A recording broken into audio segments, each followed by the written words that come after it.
Tudo bem, Lênio? Opa, tudo bem.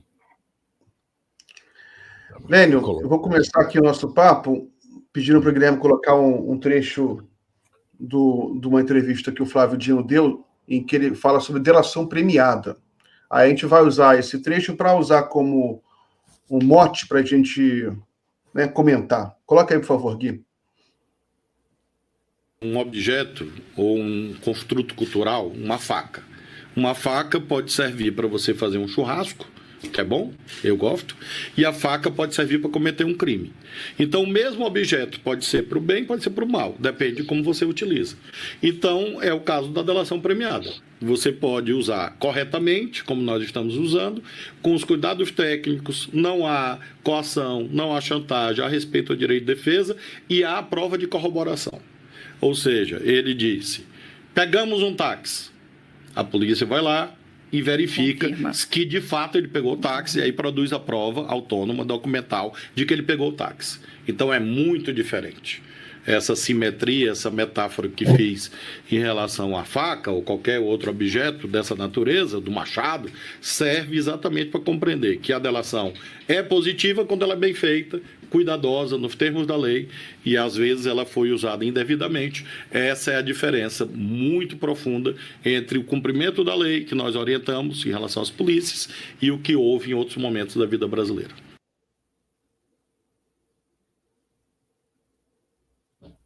Opa, desculpe. O Dino está falando isso porque o Dallagnol e o Moro tentaram tirar uma onda, né? Ah, tá vendo? Delação premiada agora vale. Se referindo à delação do Elcio Queiroz, que fez uma delação premiada acusando o Rony Lessa de ser o autor dos disparos contra Marielle Franco. E aí eles tentaram tirar essa casquinha, tá vendo? Agora vale delação. E o Dino está explicando que não é que delação não vale. A maneira como eles fizeram foi equivocada. Como é que você vê essa fala do Dino aí? O Dino está matando a pau. O Dallagnol e o Moro vão aprender o que é delação o dia que eles forem presos e tiverem que delatar para salvar parte da pele. Aí Dallagnol vai aprender o que é delação premiada bem feita, com o devido processo legal, etc., coisa que ele nunca fez. Então, ele só vai aprender isso empiricamente, porque, primeiro, ele tem má vontade, ele diz coisas sem nenhum sentido, né? E ele vai ter que aprender, né? Assim que, por exemplo, um bom modo para ele aprender é quando ele for processado por aquelas coisas do acordo e do modo como foi conduzido e prejudicado a soberania nacional e a indústria nacional e a Petrobras,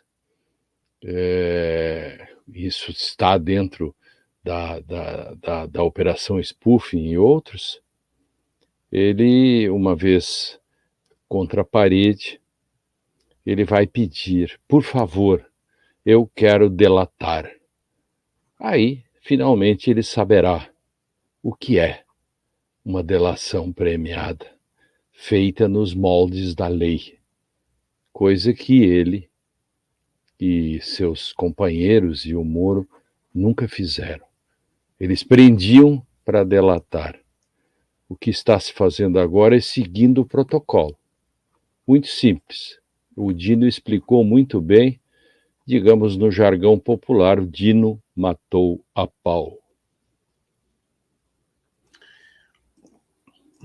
Sobre a delação ainda, você acha que é preciso alguma regulamentação maior no Congresso Nacional? Ou você acha que apenas a jurisprudência já está resolvendo isso? Não, olha só, eu sou autor, foi boa a sua pergunta, porque caiu exatamente no meu quintal. Eu sou autor, eu represento o Partido dos Trabalhadores numa ação que está no Supremo Tribunal, que é uma DPF, no qual nós pedimos que o Supremo Tribunal fixe em 9 hipóteses de delação o modo correto de se fazer delações. Por exemplo, não pode ter delação paga, não pode ter delação quando é feita sob coação, etc. Nós temos 9 itens que está no Supremo Tribunal aguardando o despacho.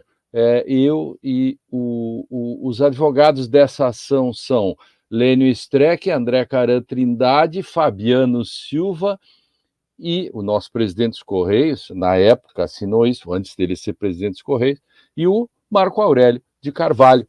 Nós fizemos essa ação justamente para responder essa grande questão que está se colocando, né, hoje e que nós já adivinhávamos, que já, por tudo que nós conhecemos, nós fizemos uma ampla pesquisa, digamos assim, Miguel, todas as formas de delação possíveis e imagináveis, nós filtramos elas e vimos onde estavam os erros. E, a partir disso, apontando os erros, pedimos, então, para o Supremo fixar as bases para que se faça delações corretas, né? Ela é uma ação que não tem cliente, digamos assim, não tem João, Pedro, Paulo, réu em face disso, não, é uma DPF que cuida de toda a sociedade, qualquer pessoa, inclusive Dallagnol, quando precisar, pode se beneficiar desta fixação de diretrizes para a delação premiada, né? Quer dizer, de modo que esta é uma matéria que é muito importante e que, casualmente, nós nem combinamos isso, eu posso lhe dizer que está dentro exatamente da minha alçada, né, e daquilo que a gente pesquisou, e que veja como é importante. Todo esse assunto volta à tona agora com os acordos de leniência e tudo isso, ou seja, a Lava Jato continua na ordem do dia, de algum modo ou de outro. Só uma pergunta técnica, desculpa a ignorância, você falou a sigla DPF. ADPF, a Arguição de Descumprimento de Preceito Fundamental. Por exemplo, existem centenas delas, uma delas é da liberdade de imprensa, aquela do Cala a Boca Já Morreu, que a Carmen Lúcia falou, né? Essa é uma, quando existe uma lei que, mal aplicada ou até bem aplicada, ela provoca lesões aos direitos fundamentais de um conjunto de pessoas, né? No caso, a lei de imprensa antiga, ela causava lesões. Então, o que o Supremo fez? Disse, olha, esses tais e tais artigos são inconstitucionais e, portanto, e esses aqui não. E o que está se pedindo na DPF é que o Supremo especifique em interpretação conforme quais são os modos de se fazer delação, né? E que, com isso, não afete direitos fundamentais das pessoas, nem dos delatores e nem dos delatados.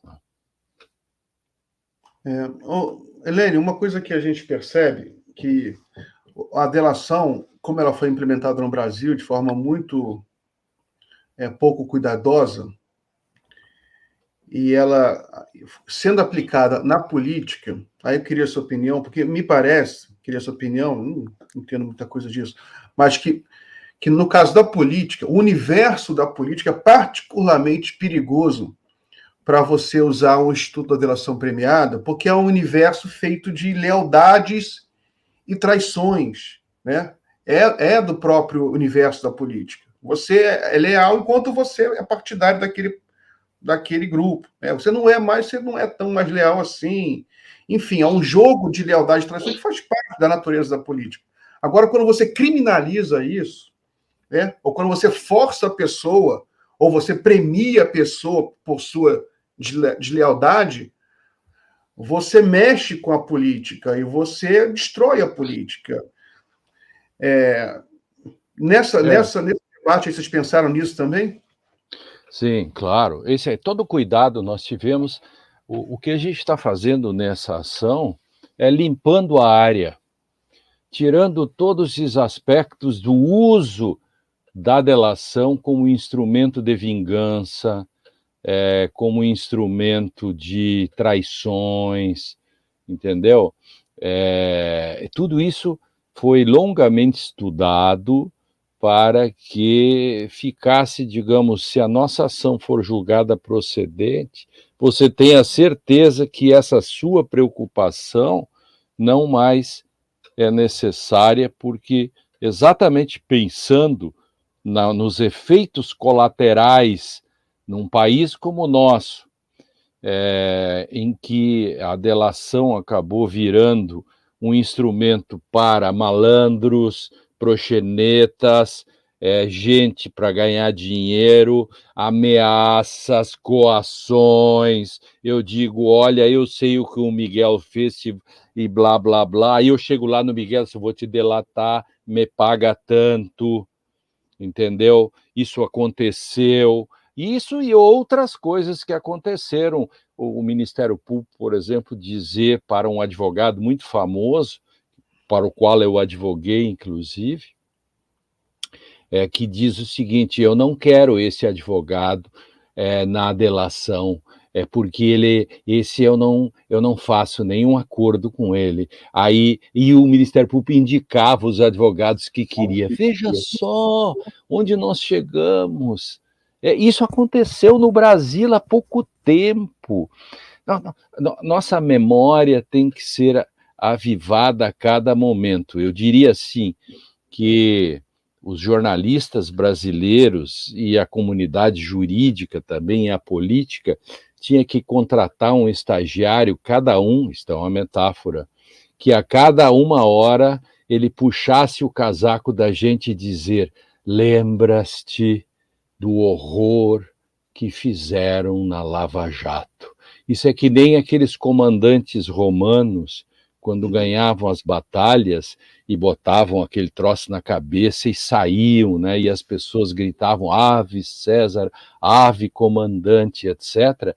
E na biga, puxada por aqueles fogosos cavalos, tinha um fâmulo que a cada 500 jardas, isso é verdadeiro, puxava a manta e dizia: não te empolga, lembras-te que és mortal.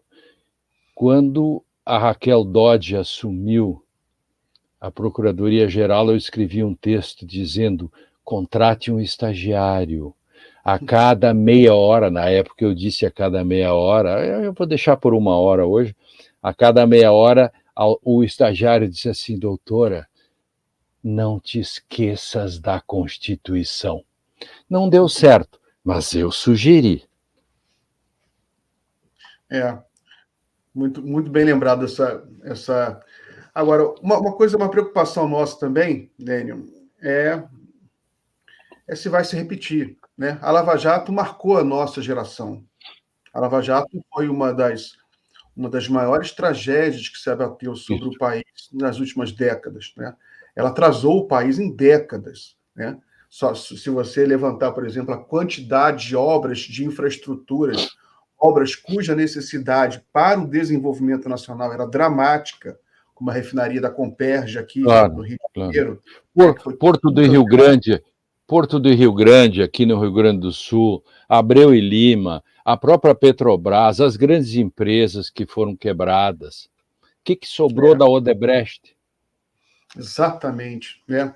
Esse livro aí do Emílio Odebrecht, né, que eu li, é um livro triste, né? É uma história, é uma lamúria triste, uma história de uma grande empresa e que foi destruída, né?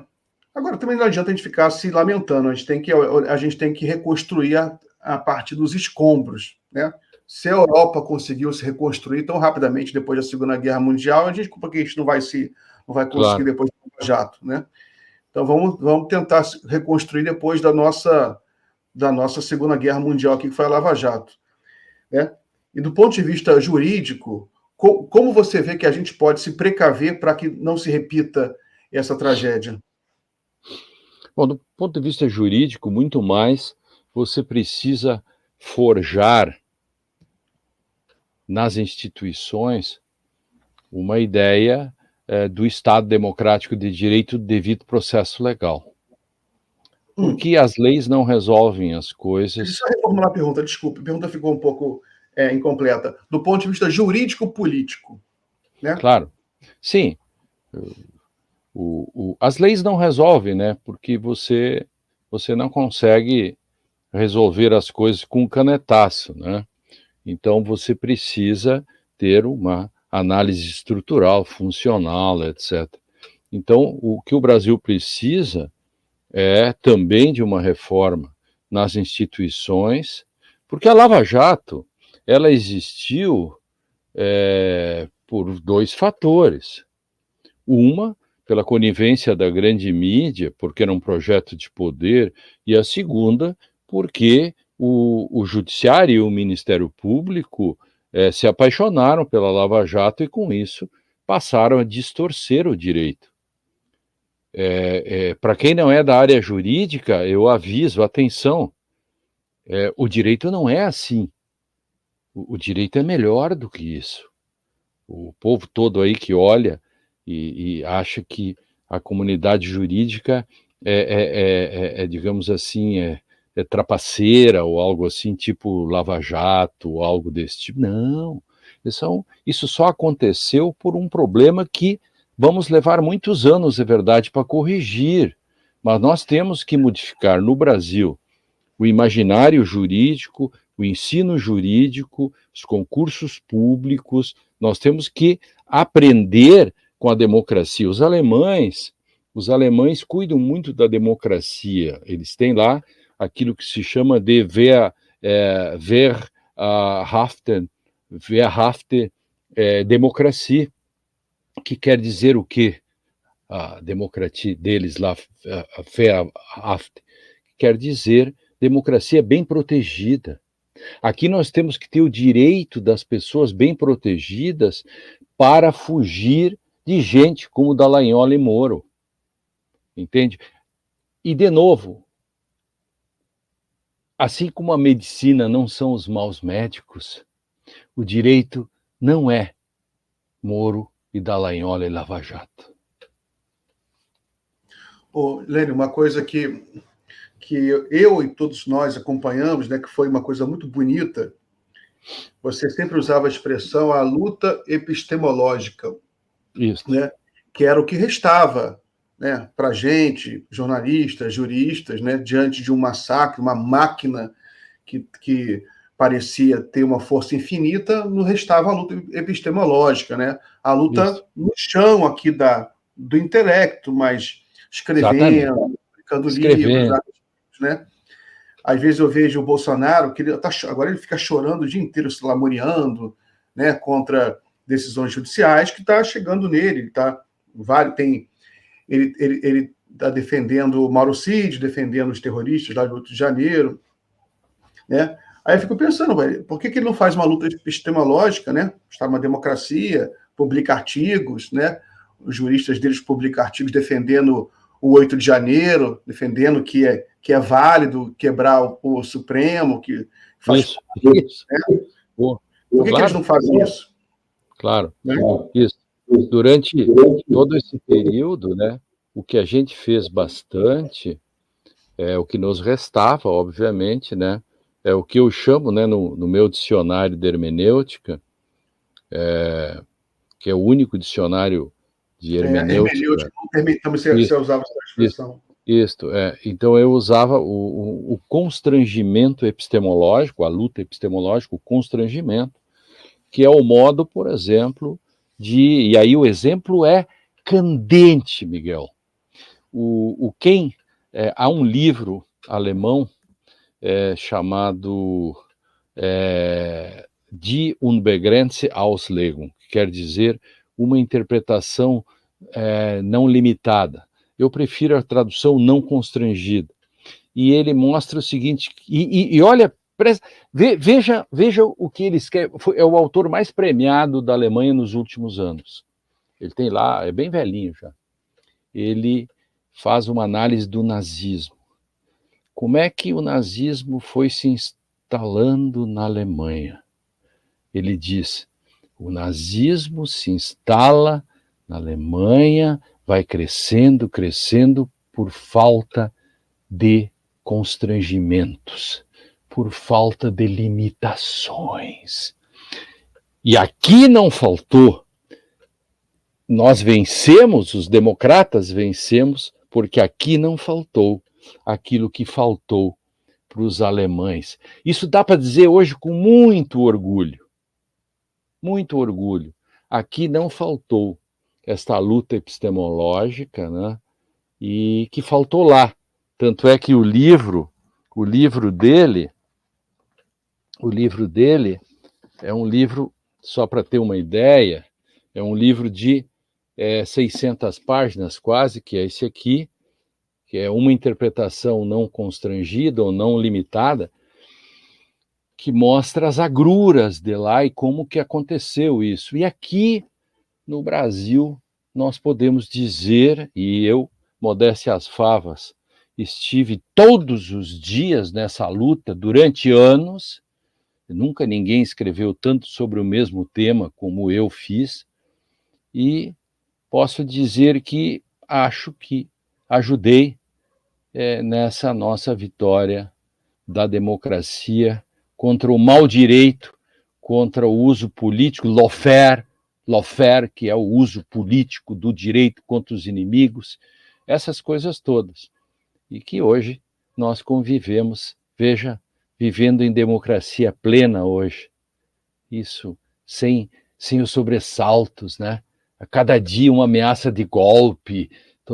E hoje nós vivemos numa democracia, né? Inclusive, descobrimos quem foi o matador da Marielle. Falta descobrir quem mandou agora matar a Marielle.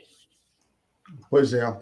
Flávio Dino está soltando alguns indícios aí que pode vir nos próximos dias, claro, notícias sobre os mandantes da Marielle. Todos estamos muito ansiosos com isso, né? Sobre essa luta do direito, né, contra o autoritarismo judicial e tudo, né? Você acha que a gente aprendeu bastante, né? Porque eu noto, por exemplo, que essa luta epistemológica, né, essa hermenêutica, ela acabou gerando uma massa crítica que não existia antes. Existia um núcleo muito pequeno, mas você tem toda uma geração que aprendeu direito, né? Mesmo que como forma autodidata, pelo menos noções de direito, né? Eu sou exemplo, estudei muitos livros de direito, comecei a me interessar muito, porque fazia parte do processo para entender o Brasil. Não era da minha alçada ler esse tipo de coisa, mas eu vi que para entender era isso, largar completamente qualquer esperança de entender a política brasileira ou de derrotar esse fascismo. Essa massa crítica, né, que é uma massa crítica real, são pessoas, né, pessoas que aprenderam, que estudaram. Isso fica na cabeça, como se fosse um patrimônio que agora existe no Brasil e que a gente tem que manter, né, porque isso também se esvai, que passa o tempo, né, a calmaria vai se esvaindo, vocês vão perdendo interesse.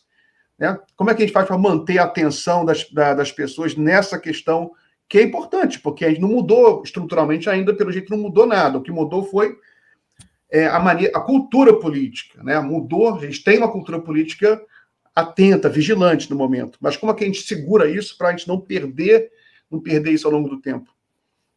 Bom, eu confio muito mais na comunidade não jurídica, que aprendeu dialeticamente com as placas tectônicas da democracia e do autoritarismo, né? Enfim, desse jogo, né?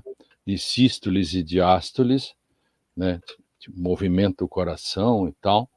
Eu confio muito mais numa grande massa de pessoas que não estão contaminadas desde a raiz com o direito.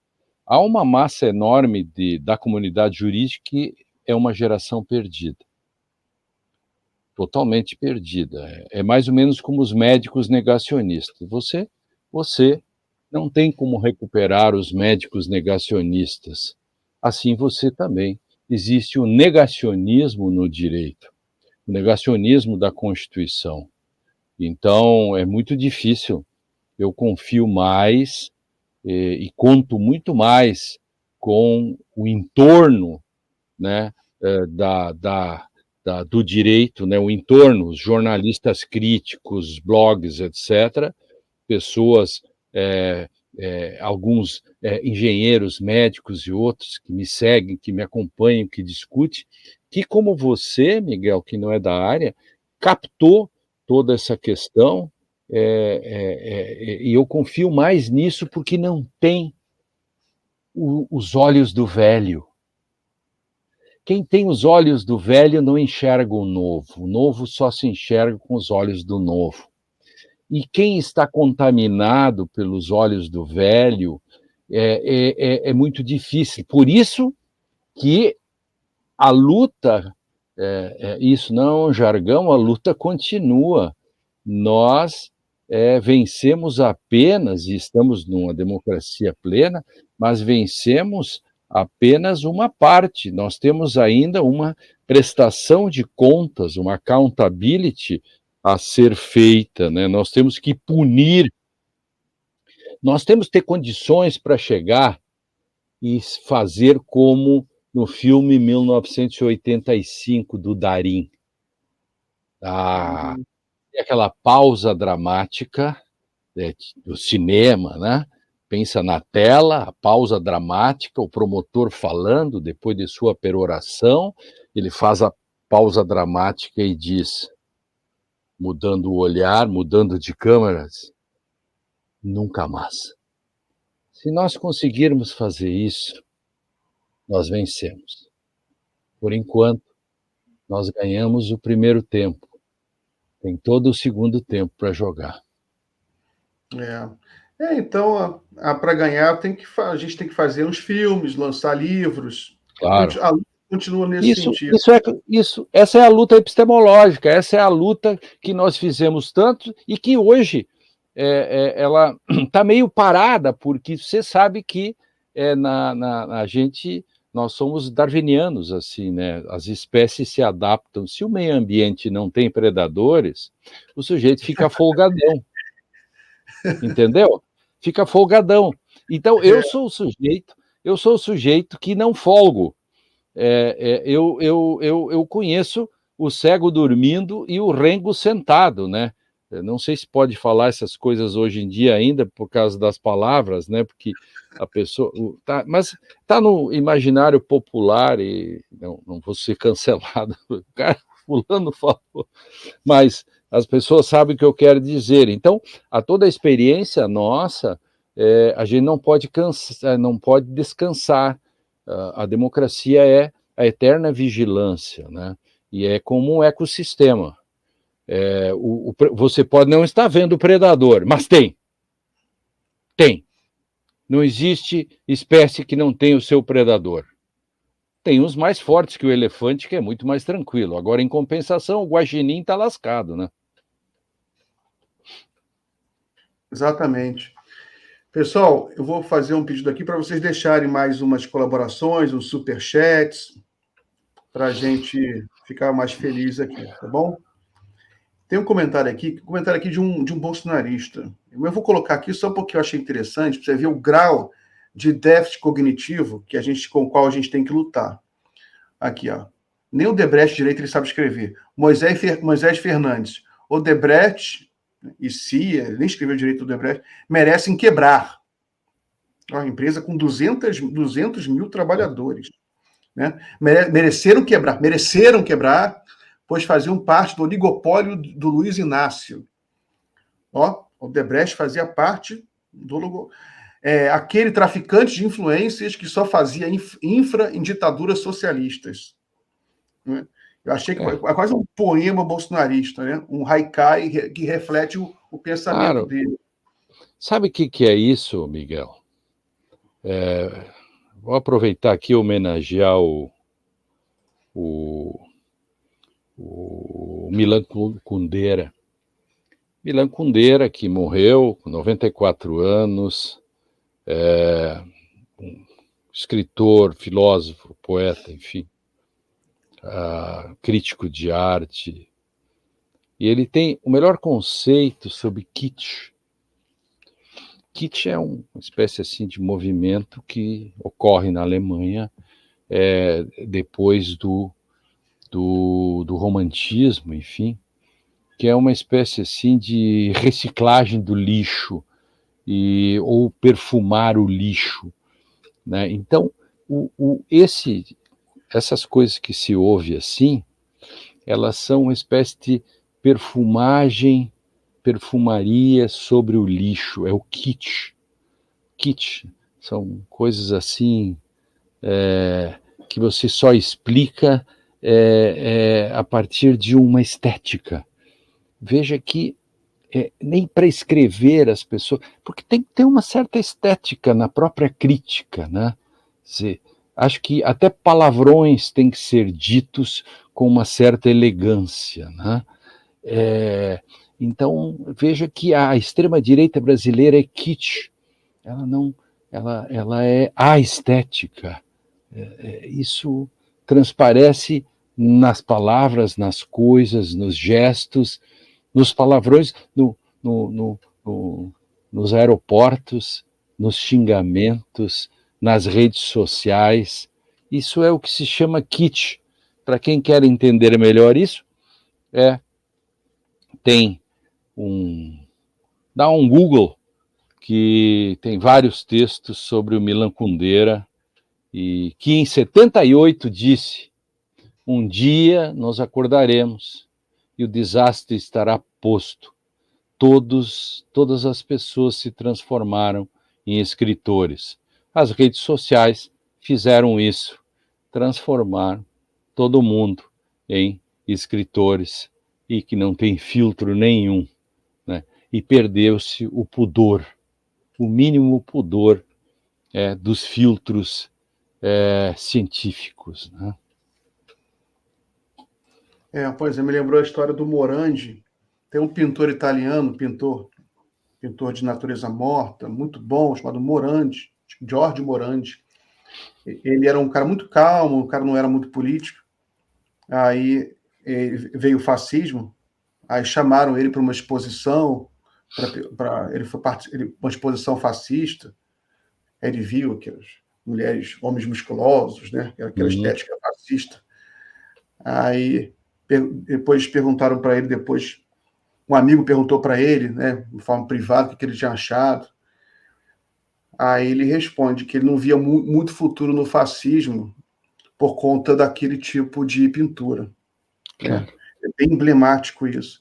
E a gente tem a história famosa também da famosa, tá no filme, né, Arquitetura da Destruição, que é quando o nazismo ele faz uma exposição de arte degenerada.